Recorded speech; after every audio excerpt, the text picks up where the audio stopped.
Hari ini saya akan berbincang dengan kedua tenaga kesehatan yang luar biasa yang telah berjibaku di lapangan merawat pasien COVID-19.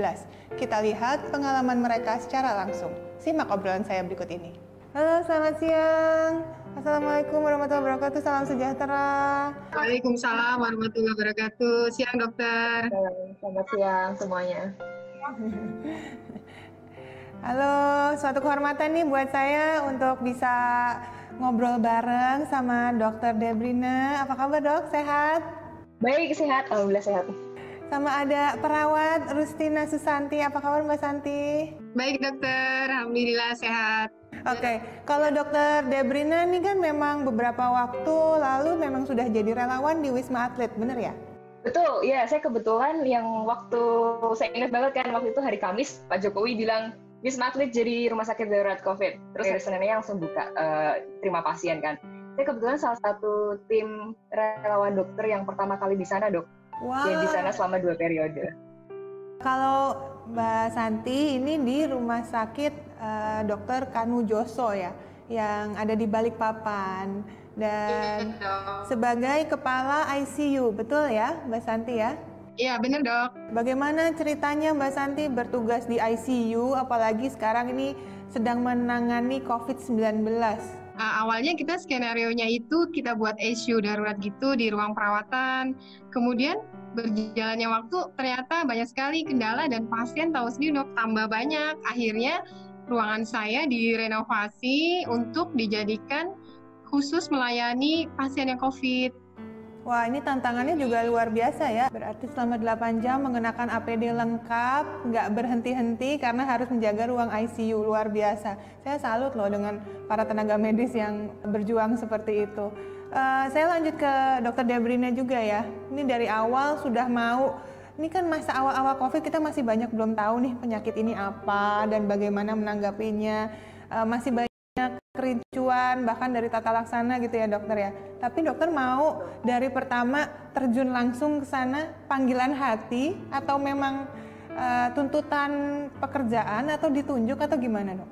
Saya rasa semua orang nggak ada yang luput dari pandemik ini. Jadi semua orang pasti kena imbasnya. Bukan cuma kami tenaga medis, tapi masyarakat yang punya bisnis sendiri, cara ekonominya mereka sendiri akan kena imbasnya. Kebetulan saya dokter, jadi satu-satunya cara saya untuk bisa lebih terlibat dalam peran saya sebagai manusia di dunia ini aja sih, itu ya sebagai dokter dan turun ke lapangan sih. Suatu anugerah luar biasa, bisa menyelamatkan nyawa seseorang, bahkan bisa merubah kehidupan ke depannya. Karena ini kan penderitaan yang terjadi di seluruh dunia dan kedua orang hebat yang saat ini saya ajak bicara ini termasuk bagian yang bisa menyelamatkan generasi ke depannya nih. Nah, ada satu hal dalam perawatan COVID-19 yang sangat penting sebenarnya selain dari obat-obatan, yakni adalah dengan caranya kita menyemangati, membuat pikiran pasien yang sedang menderita itu tetap positif. Saya setuju banget, Dok, yang dibilang kalau imunitas yang baik itu akan tercipta dari suasana hati. Karena mungkin dulu saya waktu belajar tentang kedokteran, pernah kan belajar tentang, hati harus senang, bahagia itu sama dengan imunitas yang baik. Cuman baru kali ini benar-benar lihat secara real, kalau pasien yang pikirannya bisa positif, pasien yang bisa dibawa enjoy, itu beneran cepat banget, mulus banget sembuhnya. Dan bahkan gejalanya aja bisa hilangnya juga lebih cepat lagi gitu kan. Saya cuma bolehin teman yang besok itu gimana caranya bikin ketawa temennya. Jangan nanya, kamu gimana kabar hari ini, nggak usah. Bikin dia ketawa itu aja saya bilang. Tugasnya cuma bikin dia ketawa aja. Dan alhamdulillah teman kita berhasil sembuh gitu, Dok. Memang semangat ini memang harus ditularkan, termasuk kepada tenaga medisnya karena ya mau nggak mau terpapar resiko yang tinggi juga ya setiap hari. Bagaimana dengan keluarga? Jujur orang tua kurang setuju. Tapi karena ya, like yang tadi saya bilang, mungkin tuntutan sumpah lagi kalau ini bukan profesi aja. Saya sampaikan berulang-ulang kalau tujuan saya beneran cuman untuk supaya ini, udahlah biar kita survive ini bersama-sama, biar lebih, survive-nya lebih indah gitu ya. Semoga mereka paham sih. Teman-teman rata-rata tahun ini nggak ada yang cuti keluar kota, Dok. Jadi bubar jalan. Jadi mereka mau ambil cuti atau enggak, saya terserah mereka karena mereka pun cuman nggak akan bisa ketemu sama orang tua yang jauh ya dok. Kalau sama keluarga kecil saya sih, saya cuman pernah kasih pengertian ke anak-anak bahwa mungkin ini ibu juga nggak tahu ibu positif atau negatif atau gimana. Mungkin ini imunisasi alami buat kita semua. Yang penting kita jaga diri, pakai masker, kita minum vitamin, kita makan teratur, istirahat. Semoga kita dijaga oleh Allah. Itu aja sih dok, kalau saya kasih pengertian ke anak-anak. Oke, tentunya banyak teman-teman kita nih, para tenaga medis, baik itu dokter, perawat, ahli laboratorium, dan lain sebagainya, yang sampai sekarang ini masih terus berjuang ya demi kesembuhan setiap pasien. Tapi kan juga ada beberapa di antaranya yang telah terpapar. Gimana nih tanggapannya untuk Dr. Debrina dan juga Mbak Santi kalau ada rekan-rekannya yang kemudian terdampak dari COVID-19 ini? Sedih sekali. Jadi karena saya ingat sekali pertama kali ada teman saya yang cukup dekat gitu ya, ngasih tahu kalau oh si ini dia kena COVID nih dan sekarang di ICU. Itu wah drop sekali karena tahu itu teman sendiri ya. Jadi satu karena saya ngerasa wow ini udah sedekat itu ternyata, sampai di lingkaran saya sekarang sudah mulai terinfeksi dan nggak main-main terinfeksinya masuk ke ICU gitu. Padahal beliau seumuran saya, masih muda, berarti masih di bawah 30 tahun. Saya tahu jaga makan banget, jaga lifestyle sekali, tapi namanya manusia kali dok ya. Jadi keluputan pasti ada sehingga beliau terinfeksi dan kok ya kebetulan masuk ICU dan keadaannya waktu itu buruk. Belum sebulan sih kayaknya, masih 3 mingguan itu sejawat teman kami meninggal di ICU dok. Aduh saya mau nangis jadi kalau ingat. Jadi yang beneran saya cuma tidur berapa jam gitu karena saya sampai minta di videoin pada saat mau dilakukan tindakan yang intubasi ya dok. Kalau di ICU tertinggi kita intubasi untuk pasang ventilator. Jadi bener-bener kayak kelibat drama banget dan bikin lemes di saat itu paginya gitu. Yang nggak ada, kami secara otomatis satu ruang ICU tuh udah lemes semuanya, lemes banget dan nggak bisa terlukiskan deh dok. Jadi bener-bener yang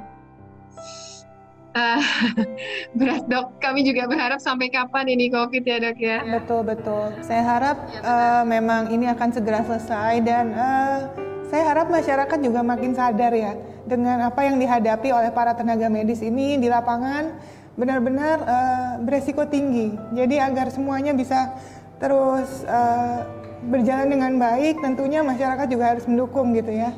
Tetap semangat Dr. Debrina dan Mbak Santi semuanya, seluruh tenaga kesehatan di Indonesia semuanya. Semangat.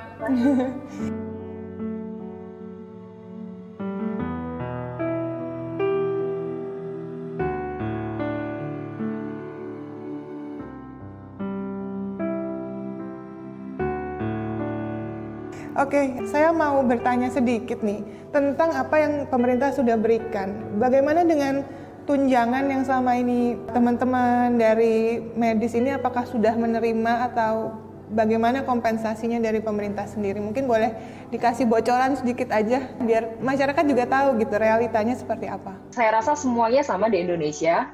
Menjadi dokter COVID itu saya dan sejawat saya kebanyakan karena ini relawan kan. Jadi memang yang kami harapkan yaitu tadi, udahlah kalau banyak bocor kita tambal. Sebenarnya kan harapan kita cuma ke situ.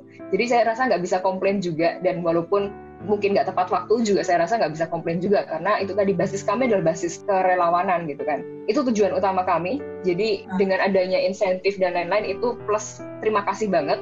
Dan saya rasa nggak bisa komplain juga sih. Ya setuju sekali sih dok. Nah, insya Allah kalau emang itu rezeki teman-teman itu akan datang dan tidak akan salah tempat. Kemarin kita terima sih dok ya dari bulan Maret, April, Mei, alhamdulillah menjadi sangat imun buat teman-teman, penyemangat ya.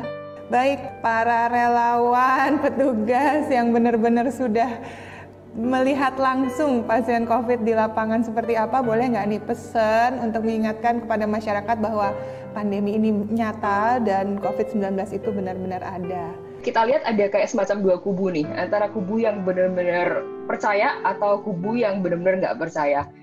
Sebenarnya pesan kami sama untuk kedua kubu ini sama, pakai masker dan jaga jarak. Jadi nggak peduli kalian sangat percaya atau sangat tidak percaya, intinya kalian lakukan 2 hal itu aja. 1, pakai masker, 2, jaga jarak. Mau nggak percaya tapi kalau pakai masker dan bisa jaga jarak, it's okay. Mau percaya yang berlebihan, ya mau ditambah face shield, mau ditambah pakai APD, mau tambah pakai handscoon, sarung tangan yang banyak waktu bepergian, nggak masalah. Yang penting pakai masker sama jaga jarak. Sebenarnya cuma itu aja sih. Kunci kita ya. Takut boleh, tapi waspada itu wajib. Kenapa? Kalau takutnya juga berlebihan, imun kita jadi turun. Dikit-dikit parno. Akhirnya kita menurunkan daya tahan tubuh kita juga. Tapi kalau waspada wajib sih 3M. Masker, menjaga jarak, dan mencuci tangan. Kalau saya dari itu. Dan satu pesan saya, kalau ada yang masih nggak percaya, yuk saya antar. Kita tur ke ruangan saya lihatkan. Inilah orang yang sedang berjuang antara hidup dan mati, benar-benar yang nggak ada pilihan lain. Tetap semangat ya semuanya. Insya Allah pasti. Oke, baik, terima kasih banyak atas waktunya. Sampai jumpa ya. Setelah kita menyimak perbincangan yang begitu menyentuh hati kita tadi, tentunya kita harus menyadari bahwa garda terdepan untuk menghadapi COVID-19 justru adalah kita semua, masyarakat Indonesia, yang benar-benar harus disiplin melaksanakan 3M. Memakai masker, menjaga jarak, dan mencuci tangan dengan baik dan benar.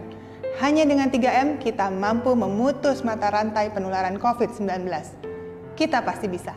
Indonesia pasti bisa.